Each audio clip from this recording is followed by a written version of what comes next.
Now the first 10 chapters of The Great Hunt is actually quite chunky. It's like literally under 200 pages, so without further ado, let's get started straight away. Now let's start off with the prologue. Now honestly, this might be one of the best prologues I've ever read, period, man. Like, it was so engaging from start to finish, and it was also quite shocking as well. So let's just start off with the prologue. Now, we are following this character called Bors, and initially I thought he was from the Aiel tribe, because I think it was mentioned before that the Aiel tribe, like, they cover their face or wear some kind of clothing that, you know, doesn't give away too much. And so Bors, he was in a room full of different kind of people from different kind of cities, man.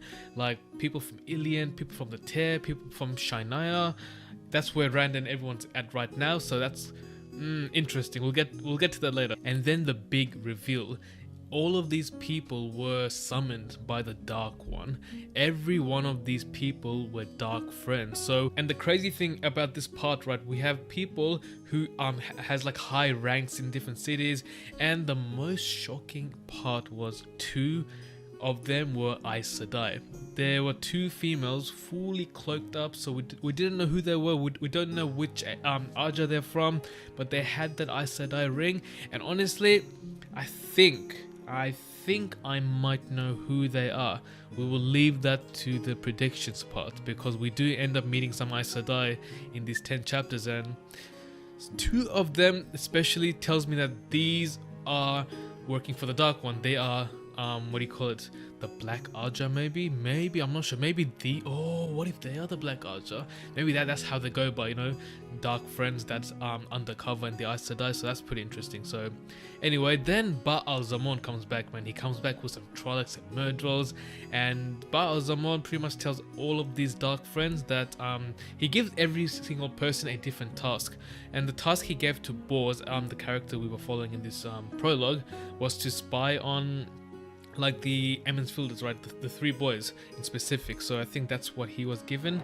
And at the end, this part shocked me a little bit, because at the end we get to find out that Bors is a white cloak. I think he is a white cloak because he had like a sun symbol on his clothes or whatever, and that's like the symbol of the white cloak. So interesting.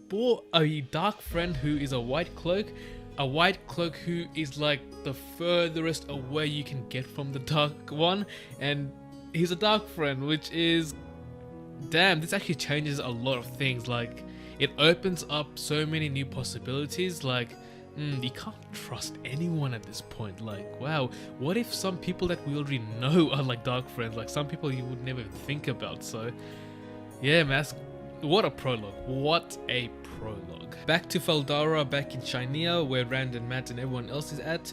We first see that Rand is practicing sword fighting with Lan. Still, he's been training for a few weeks. He has not left. He chose not to left because he just can't, you know what I mean? So, and then that's where Lan told him that his sword, the Heron Blade sword, was actually made by Aes Sedai back in like the ages of the ages. I don't know which age, but it was in some different kind of age, right? So, and I wonder how important the sword will be going forward, because the sword so far is just known as a master's sword, you know what I mean? So if you are seen with a Heron Blade, then you should be known as a master swordsman. So that's the only thing that the sword kind of gives away. I wonder if there's something more to the sword, but I guess we'll just have to wait and see. And then from this moment, I reckon the story just goes up and up and up. It's when the Aes Sedai from Tar Valon, they literally come to Faldara with the Amyrlin seat. I was not expecting to see the Amyrlin seat this early. I thought we would see her like in the third book, you know, and I'm not gonna lie, because I thought we were going to see when we get to Tar Valon. So, and they're like way far away from Tar Valon. So seeing the Amyrlin seat this early, and for her to present herself, that's kind of epic, man. That's kind of epic. And this is where Rand is trying to play hide and seek with the Aes Sedai. He is trying to leave this town, man. He's trying to find different places to hide. He's telling people to open the gate, but everyone's like, nah, man, under orders from someone, which I think it might have been Moraine, or I'm not sure, but under orders, he can't leave the city, right? So he's literally running away, finding different places to hide and so on. He was so scared to a point he even asked Loyal, the Ogier, about the way gate. Like, is there like a gate here where I can like escape? And Loyal's like, nah, I think you're just going crazy. I think you need to talk to your mates, man. Matt, Perrin, help your mate out. And that's where Rand was a bit rude to Matt and Perrin, because he kind of had to be, because he didn't want them to be tagging along with him, because he feels like since he can channel the one power, he is the centerpiece of danger, so he doesn't want anyone to be around him. He wants to leave so danger doesn't consume anyone else. So that's the way he thinks. But I think since Matt, Perrin and Rand, all three of them are Targaryen, danger will come to them regardless. Actually maybe not, because Targaryen means that whatever you do has an impact in the pattern. And then Egwene comes, and then we also find out that Egwene has been seeing Paden Fane for some time now, do you know what I mean? Because she believes that there's still some good left inside of him, so that's why she's been seeing him. However, Rand was like, no, you shouldn't see him anymore, that guy is dangerous, man. And then Egwene was being Egwene was like, don't tell me what to do, I can do whatever I want, Rand Althor. But not gonna lie, she was kind of smart to hide him in the women's chambers, you know what I mean? So that's like the last place the Aes Sedai would look for him, so that's kind of smart, I'm not gonna lie. And then we moved on to Moraine's point of view. Finally, I have been wanting this for the longest time. So Moraine ended up meeting with two of the other Aes Sedai, one from the blue Archer, one from the red Archer. I forgot what the name was for the blue one, but the red one I clearly remember, Liandrin. Liandrin is a very interesting character, and I have some predictions for her in the prediction part, so stay tuned for that. However, Liandrin seemed very interesting. Like, she seemed everything that the red Archer was described to be as: very rude, very scary, does not associate with men, hates men. So Liandrin literally demonstrates all of these qualities, and she also represents them at the same time. And then Moraine was summoned by the Amyrlin seed herself, and that's where we find out that Moraine and then the Amyrlin seed, which her name is Sean. No, not Sean, it can't be Sean, that's just stupid, man. They were actually childhood friends, which is interesting, man. Moraine being childhood friends with the, let's assume that the Amyrlin seed is the strongest Aes Sedai. Like, she is like best friends with her, because she was like, listen Moraine, I'm so happy that we can still be like friends when no one's around. Like, they were hugging each other, they were making jokes and stuff. And then Moraine was even calling her by her name, which you don't see quite often, because everyone calls her mother, even people who are not Aes Sedai. Now, coming back to Liandrin, she literally went to Amalisa. I think she's like the sister of Lord Agelmar, the lord of the Feldara kingdom. So she went to her and she pretty much threatened the crap out of her, bro. She was like, listen, you are going to find these three boys for me, because I'm telling you, there are dark friends in the kingdom right now, and these three boys are the centerpiece of it, man. Like, god damn, man, she is so terrifying, man. She's like to her, if you don't find me these three boys, then your brother will most likely die, so you better do your job, or some things are not gonna go right for you, man. She also told Amalisa to keep this as a secret, and no one else should even know about this. I don't know, it just brings me so much suspicions on Liandrin, I mean.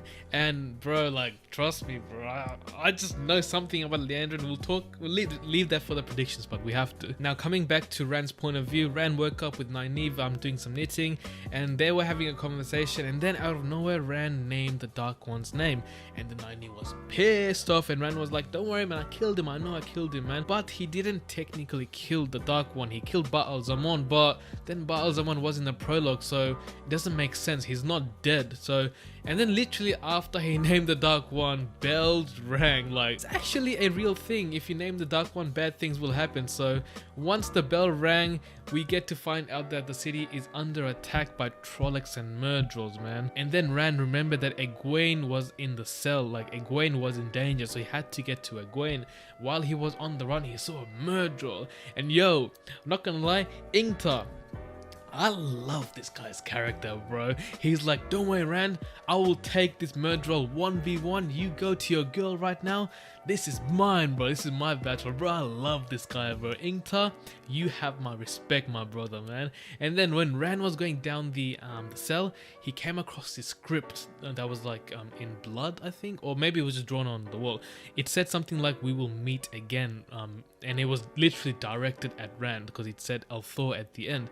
And then Rand was traumatized, bro. He quickly scrubbed it off, and literally while he was scrubbing it off, Liandrin came, and Liandrin was like, "What the hell are you doing, bro? We need that information." And then Rand was like, "I need to go right now, bro. That's a red Aja, man. I need to dip." Just before he was about to dip, Liandrin used magic to literally freeze him. And I'm not gonna lie, I think she was about to kill him at the same time, and she was literally about to kill him just before Moraine interfered. And that's where Rand quickly went to the cell and ended up finding that both Egwene and Matt had been there, and they both were injured. Matt in specific was more injured, and we also got to find out that Paden Fane had escaped, and we can assume that he took Matt's dagger with him as well, because they did say that the dagger was missing. And after that, it was also revealed that the Horn of Valia has also gone missing, man. So the horn, whoever blows the horn, an army will come to whoever blows the horn. So the army doesn't choose good or evil. It chooses to represent whoever blows or has the horn. So whoever has the horn has a big advantage, man. So that's when they sent Matt, Perrin, and later on was Rand to actually look for the horn. Moraine has also stated that without the dagger, Matt can actually die like within a few months at max, man. So Matt has been sent out to look for the dagger, and it's pretty much like with Matt's party, Matt, Perrin, and Ingta's army, right? They are looking for both the horn and Matt's dagger. Like, they probably think that they're both together with darkfriend, so that's their quest. And this is where Moraine, the Amyrlin seat, and a brown Aja called Verin, I think. Through Verin, we actually get to learn more about the brown Aja in specific. Like, they don't really care about the world, they just care about information strictly, which is both a good and bad thing, but like, they are just very intrigued with information. And Verin had stated that there's this old Forsaken. It used to be the lover of the previous dragon, Luz Therin. I forgot her name though.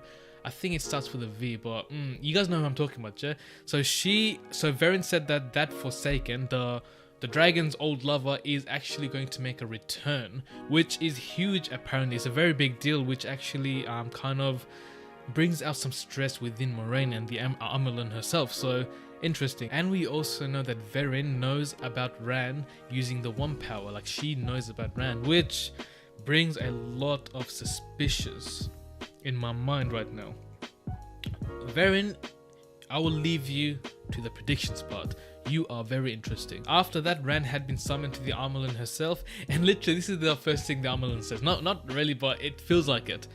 You, Rand, are the Dragon Reborn. And that absolutely freaked Rand out. Like, he was trying to stay still, he was trying to stay calm, because Lan had told him like some techniques in order to stay calm and, you know, and have some sort of presence within himself. And when the Amyrlin was like, you are the Dragon Reborn, Rand was like, oh crap. And he absolutely lost it. And then we also get to find out where Moraine was telling a story of the Aiel tribe, how everything she said kind of correlated to Tam's fever back in book 1. Everything she says kind of connected with Tam's words when he was having that fever. How the Aiel tribe went to the Dragon Mount, had like a war, and then that's where the Dragon Reborn was born. And that's what the old Aes Sedai had said, with, because she can foretell a prophecy. That's a prophecy that she had said. The Dragon Reborn will be born in the Dragon Mount, I think. And since then, Moraine and the Amyrlin seat had a plan for 20 years to find the Dragon Reborn. So that was literally Moraine's task was to find Rand. Initially, her plan was to bring Rand back to Tar Valon, but then due to some different circumstances, they had to go to the Blight and all that stuff. And yeah, Rand was having none of that, man. He kept saying that he is from the Two Rivers, he is a son of Tam, Althor, he is an Emmersfielder, and I don't think that's it, man. Rand, man, you're just being delusional at this point. Like, there are so many evidence right here that makes you an Aiel, man. You have to be an Aiel at this point. We also got to find out some information on how Rand chose to go with Perrin and Mat to go for the dagger and the horn, and how they won't gentle him. That's the word. Gentle is a word for taking away your magic. For men is gentle. I forgot what it's called for women, but it's something else. But that doesn't matter for now. So he is going to Ilion with Mat and Perrin. And Mat and Perrin are not a big fan of Rand at the moment. Like, he can't even talk to both of them because he was quite rude to them early onwards, because he felt like he keeps bringing danger to them, and now he kind of distant his friendship within them. I think it'll be okay. Later onwards, they should be fine. I'm not too worried about that. We also have some farewells because the party is breaking up into two. We've got Egwene, Nynaeve, Lan, Moraine going to Tar Valon, while the three boys are going to Ilion to look for the pawn. And Nynaeve and Lan, they had a emotional farewell. Same with Rand and Egwene, and that's where we split up, literally. Now, just before they left, someone tried to attack Rand with a bow. I'm not sure who, and people say it might be a darkfriend or even a white cloak, because it was intercepted, I think, by the Amyrlin Sea herself, and then someone else was attacked. A lot of people were being attacked and stuff. So, I don't know, man. Like, these dark friends, oh my god, I think someone very obvious has to be a dark friend, bro. I might need to think about this. I actually might need to think about this for like a good hour or two. Someone very obvious has to be a dark friend. I'm gonna go through all the characters that we are actually following, and that seems too good to be true. Like, for example, Lord Agelmar might be a dark friend, because actually that... Whoa! If you think about Lord Agelmar, the way he's been acting, for example, he kept apologizing to the Amyrlin seat that his hospitality wasn't good enough because she kept getting attacked. I don't know. Because if you think about it, back in book 1, when they left from Faldara to the Blight, out of nowhere 2 Forsakens came unexpectedly. Who would have warned them? But then again, the Forsakens did say they have been waiting for them for a long time. I don't know. Maybe that's too good to be true. Nah, Lord Agelmar, I think he's good. Yeah, I think he should be fine. But like, that's an example of how anyone can be a dark friend at this point of time, man. I think Lord Agelmar should be fine for now. But I don't know, I have to think about this. Okay, now we get a point of view from a very unexpected character. Do you guys remember the ship guy who has a ship called the Spray, who took Rand, Tom and Mat to the White Bridge? Now we have this guy's point of view, and like, he was given an order to, I think, take some information to some city. I'm not sure what was going on there, but the main thing I got out of that chapter was towards the end, he holds the possession of, I think this is a key, or like the seal, one of the seals to the Dark One's prison. I think there's 7 in the world. I think it's 7, but yeah, one of the actual shards or whatever disc, I think he has one of them. I think that's like a fragment to the Dark One's prison, because it had like an Aes Sedai sign on it, very ancient, and this guy holds possession of it, man. And interesting, very interesting, a very interesting character to select. So I'm very interested to see what Robert Jordan actually does with this guy's character, because very unexpected. I would have never expected him to choose this guy out of everyone. Now back to Rand's point of view. Rand and the others, led by Captain Ingtar, which I absolutely love. This guy's so good, bro. They are hunting down the Horn, and they are chasing dark friends like Trollocs, Myrmidons, and so on. And in this chapter, we actually get to learn a lot about the Aiel people again. So there's this character called Masima. He's like a guard for the Shania army. He always didn't like Rand, and we got to find out why he didn't like Rand so much, because Rand represents or looks looks like the Aiel people, and Masema had like some beef with the Aiel people in the past, and that's why he always is kind of negative towards Rand. And then Ingtar goes and talks more about the Aiel people, how they are like really strong, how they use no swords. He says that a normal man with a sword is equally matched up with an Aiel person with no sword. That's badass. Like, that's a flex and a half. That's the biggest flex you can ever do, bro. Like, fighting someone bare hands who is armed as well, like, that's a massive flex. Like, these are both men and women, bro. Like, these Aiel people are ruthless, man, and they also don't have any horses, man. So I think when they travel, they literally run on feet. Like, these Aiel people are like, God has given me hands and feet, I'm gonna use it to the full extent, bro. So bro, these Aiel people are so interesting, bro. I cannot wait to learn more about them. So, and then after that, Rand and everyone went to a town. It was abandoned, no one was there, all the doors were open, it was pretty much empty. And then this part was kind of confusing, but I think it'll get explained as I read more. So Rand walked inside of a house. Every time he blinked, he had a same vision of like a family of a mother and a father with some kids. They were just having a good time, and then one of the kids screamed and they ran to the back door. And every time he blinked, I think he blinked like 3 times, the same scenario had occurred to him. I think it might have been some sort of spell, I don't know, because he was frozen as well. He couldn't move, right? He couldn't move. But then it did say something like he saw a light, he reached for it, and then he was fine. Does that mean he used the one power again there? I think he did without any intention. That's a very bad place to leave, because that's literally the end of chapter 10. Actually, no, that's not the end of chapter 10. The end of chapter 10, we see a Myrddraal massacred, butchered, bro. Like, yeah, the Myrddraal was not in good shape at the end, so everyone was like shook, like, who could have done this to a Myrddraal? So there's something even more scarier than a Myrddraal. But then I'm here thinking, who else would actually oppose a Myrddraal? Like, whoever was fighting this Myrddraal, doesn't it mean that this creature or person is someone who is good? Or does it mean it was an Aiel? That's actually a good possibility.